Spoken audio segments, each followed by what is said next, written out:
Hi everyone, so today I'm going to be showing you a slightly different kind of video for me, kind of. You already know what this is by the title, so I don't know why I'm even going through this, but yeah, I'm doing a top 5 best and worst luxury purchases. I'm by no means the most experienced person when it comes to making designer or luxury purchases. I've only really been making spendy purchases, I'd say, for just over a year now, so I haven't really got to the stage where I am selling bags or items on or anything like that. I'm still at the stage where I want to keep everything and I just love everything. But I thought this might be interesting for some of you to see some of the things I've purchased and why I think they were a really good investment, and some of the things I've purchased that I think were kind of a bad investment. The bad investments aren't necessarily pieces that I dislike at all, it's just they might not have been the most sensible purchase, or I haven't got the wear out of them. There were a few key items that I have been very disappointed with and just not got the wear out of us, so let's just do this. I'm already slurring my words. It's 11 o'clock in the morning and I already sound like I'm drunk. Great.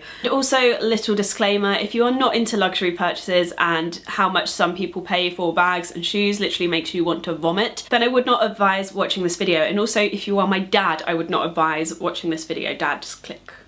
There's that little button in the corner, just click it. So I'm going to get started with the top 5 best luxury investments. The Givenchy Antigona is my #1 favourite and best investment, without a doubt. I would recommend this above so many other bags in this price range. I bought it in a lighter colour, which at the time I was like, is this a really bad idea? It could just get so stained and there could be loads of wear on it and blah blah blah. I use this almost every day because it's just the perfect size. The bag's material is a kind of grained texture, which is really handy because it doesn't scratch or wear overly easily, and despite the colour I have minimal scratches on it. I have 2 marks here and 1 mark there on the back, which is not surprising at all because I wear things like belts and stuff like that, and I do travel with this as well, and this has been used so much and it still looks almost brand new. I just love this bag so much and I do take very good care of it. Even so, I think that these really do stand the test of time. I'm rambling on a lot about this one, but I just feel like it was such a good investment for me. Cost per wear is coming right down,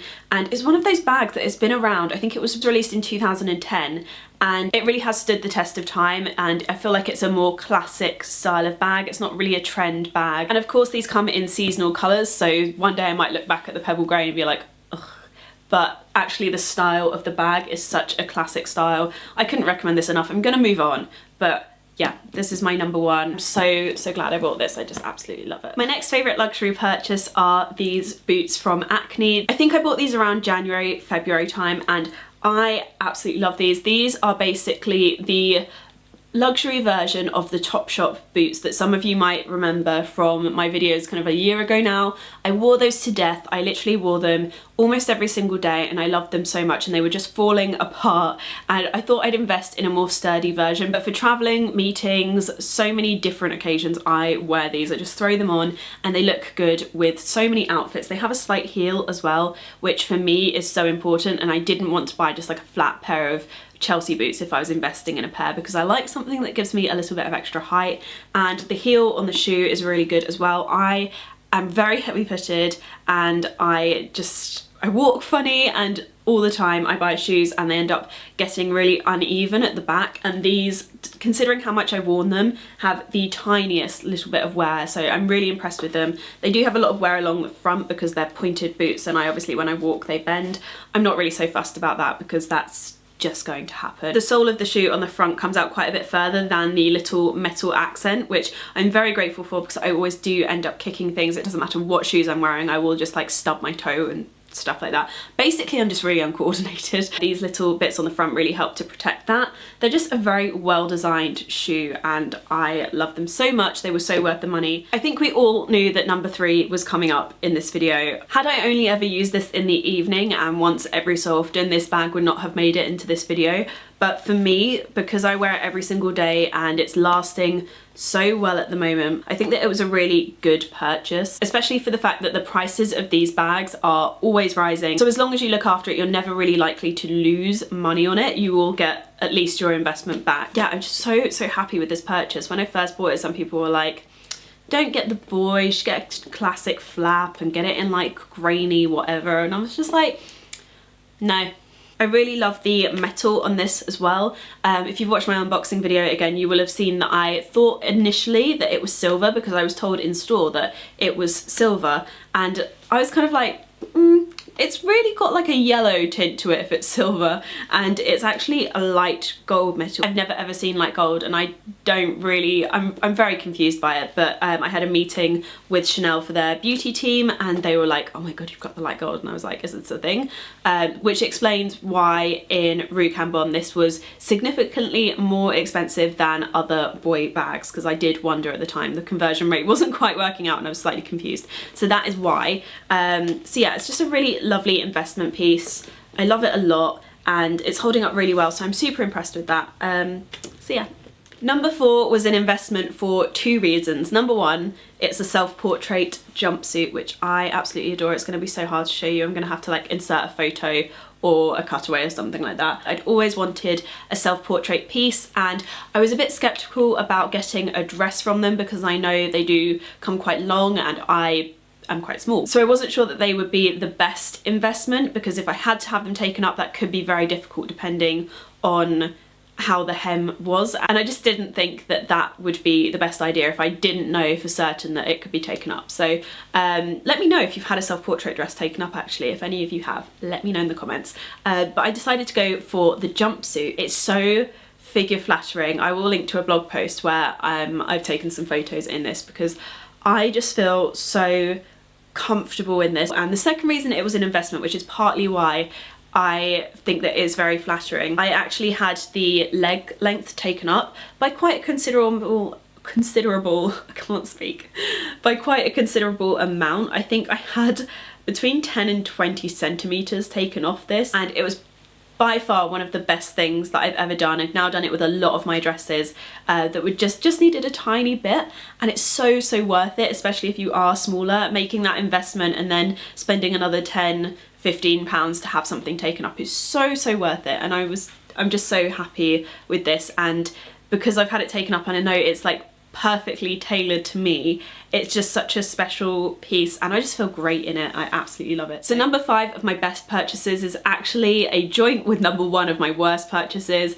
I thought I'd talk a little bit about these because I've seen in the comments of my videos and Instagrams that so many of you are like, oh my god, I really want these sunglasses, and I thought I'd talk a little bit about the reasons why I love them and the reasons why I don't love them, just so you can make a more informed purchase. So I picked these up at Gatwick in the World of Duty Free store, which is by far my favourite place to buy sunglasses in the whole world. Airport shopping for sunglasses is just like, I get geared up for it and I'm like, yes! These are the Dior cat eye mirrored sunglasses, and I love a cat eye sunglass shape. It just is so flattering. I just love the bluey green mirrored effect that the front has, which is the same as the So Real sunglasses, but it has the silver cat eye frame. It also has a gold back instead of a silver back, so the attention to detail on this I just absolutely love, and I think they are a beautiful pair of sunglasses.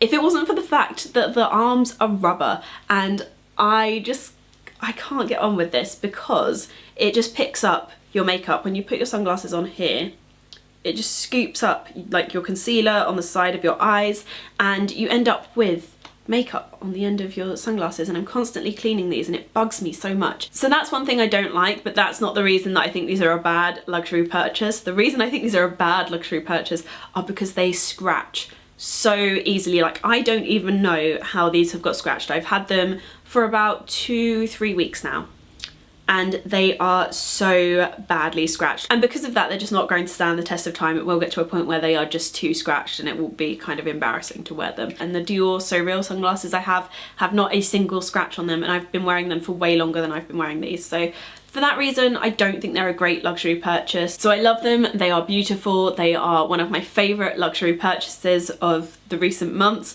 but I hate them at the same time. My next purchase is one that I deliberated over buying for such a long time, and normally when I spend a lot of time deliberating over something, I always end up loving it forever and ever and ever, but this is one that unfortunately I just didn't get the wear out of. So this jumper is from Gucci. I originally saw this in the Vogue Future of Fashion series with Alexa Chung. She wore this, I think, throughout the first few episodes of it, and I absolutely loved this. It looks lovely on. There is nothing that I don't really like about it. I love navy, but it's just the colour combination. It has this trim of red, green and a metallic pink, and I find that that just doesn't really go with a lot of the other colours in my wardrobe. The navy blue works so well in my wardrobe and is a really staple colour. However, I just feel like the trim on this, I didn't really think about how much it would clash with the things in my wardrobe. I don't really own many red or green bags. There's not really much I can colour coordinate. So I love it. I think it's a beautiful piece. The quality is incredible, but I just unfortunately didn't get the wear out of this. So this is one of the Sophie Hulme envelope bags. Looks absolutely gorgeous. It's not like the best material, I'm not gonna lie. It feels a bit like a leather mixed with a scuba, if that makes sense. It's not overly fancy. It doesn't have like an amazing lining on the inside or anything. In terms of a luxury bag, it's very basic. Like, I think there are Zara bags that are better quality and last longer than this. And I haven't really worn this that much, so this marks very, very easily. For some reason, this material just picks up a lot of colour, and I wasn't wearing a particular new pair of jeans with this bag the day that I wore it. I was wearing some very old jeans that I wear with my GIvenchy Antigona on my side all the time, and this doesn't have any kind of marks on the back like this one does. I don't know if you can see this because I'm looking in my viewfinder and I can't see it, but there's basically a big kind of blue patch here. It's really, really bad. I'm so annoyed with this. And it also has the same on the straps around here. I don't really understand how that's happened. In terms of the quality and how well it wears, I was just very, very disappointed, especially because although these are the lower, more entry level of designer bags, it's still not cheap, and personally I just wouldn't buy from Sophie Hulme again because of this. Number 4 of my worst luxury purchases is actually my first, I think it's my first ever designer purchase. This is from Aspinall, and they're more of an entry-level designer brand again, and this was one that I bought because I had a lot of travel coming up and I wanted a really good hand luggage bag. And this is a very good sized hand luggage bag. This is the Marylebone Light, I think it's called. To be honest, this was probably the worst material I could buy my first more luxury purchase in. It marks so badly. On the back at the moment it is horrific. I don't know if you can see back, and it just hasn't really stood the test of time. I would always advise getting a more sturdy kind of grainy material because they do just hold up so much better. It's a really good one for a hand luggage bag. It's probably the most comfortable one I do own, but in terms of the aesthetics of it, it looks so beaten up now, and it wasn't the best purchase in terms of that. So these are my Pierre Balmain shoes.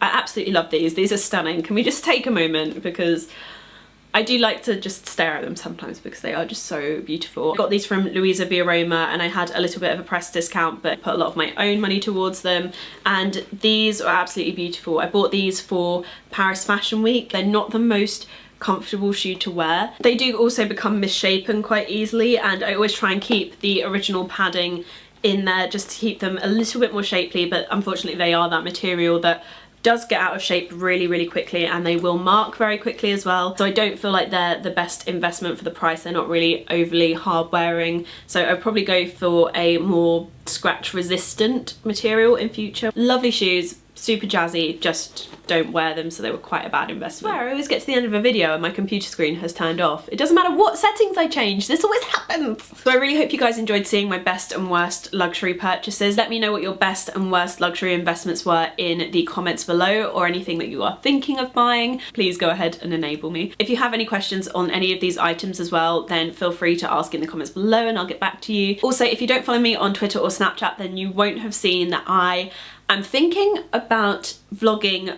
on a weekly basis throughout June. Let me know if you would be really excited to see weekly vlogs throughout June. I'm really feeling like I'm in the vlogging mood at the moment, so yeah, I think that's going to be happening. Let me know your thoughts on that in the comments below. I'm asking you for lots of things in the comments below. I'm very aware of that, sorry guys. Yeah, I'm gonna go now because I think my coffee's actually finally started to kick in, but I will see you guys in my next video. I hope you're all having a lovely day, and yeah, bye.